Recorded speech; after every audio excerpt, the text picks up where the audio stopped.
mu kiro kyange ennaku z'omwezi mukaaga omwezi guno bwagenda okusaasaana ng'eyali akulira ebyobulamu mu disitulikiti y'e Masindi Dr. Gina Abiriga attiddwa abantu abataategeerekeka.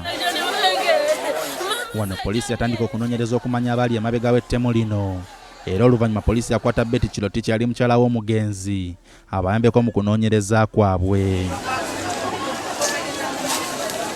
Kati olwaleero poliisi ng'eyita mu mwogezi wayo Fred Enanga etegeezezza nti abantu babiri okuli Joshua Nyamulenge ne Martin Kipsanga abatuuze b'Ebbuko baakwatiddwa nga bateeberezebwa okubaako ne kye bamanyi ku ttemu lino. Ekitebe ekikulu ekya CID nga kye kyakulembera okunoonyereza ku kufa kwa Dr. Abiriga Gino baasobodde mu wiiki eyo okukwata abaami babiri abaali bapangisiddwa omukyala w'omugenzi gwe bayita Cherotich Betty okutta bba Dr. Abiriga Gino. Kigambibwa nti mukyala wa Dr. Gina Abiriga Betty Cherotich teyali mu mativu oluvannyuma lwa bba gwe yali abadde naye okuva mu mwaka gwa 2019 okufunayo omukyala omulala, era kigambibwa nti yasooka n'apangisa abatemu okutta mujja we Susan Atuhura nga bwe kyagaana n'asalawo batte bbawe, era poliisi bwe yamukutte yabannyonnyodde ensonga ezaamukozesa kino. Yali yeekwasa bba okuba nti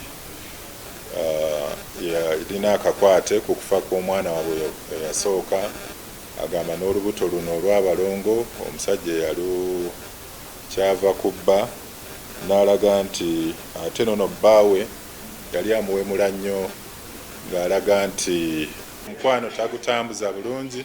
Okusinziira kwa alipoota ya poliisi, ettemu ku basajja mu maka lyeyongedde, era poliisi ekubirizza abantu okwewala okutta bannaabwe kubanga tewali muntu yenna alina buyinza kutta munne. Abantu abali mu bufumbo mu buli mukwano gwonna nti bwe balaba nti omukwano gutabuse kiba kyetaaga, tubasaba nti alipoota bagikole ku poliisi mu kitongole kya Child and Family.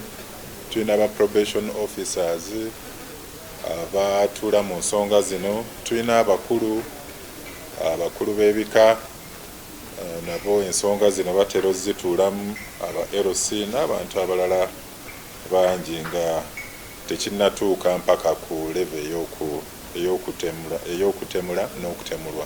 Mu ngeri emu poliisi esabye abaddukanya kampuni ez'obwannannyini ezigaba obukuumi okufaayo ku mmundu ze bakozesa, naddala mu kiseera kino ng'eggwanga linywezezza ebyokwerinda olw'olukuŋŋaana lwa Namu oluyindira e Munyonyo. Sulaiman Sebuggwawo, BBS Terefayina.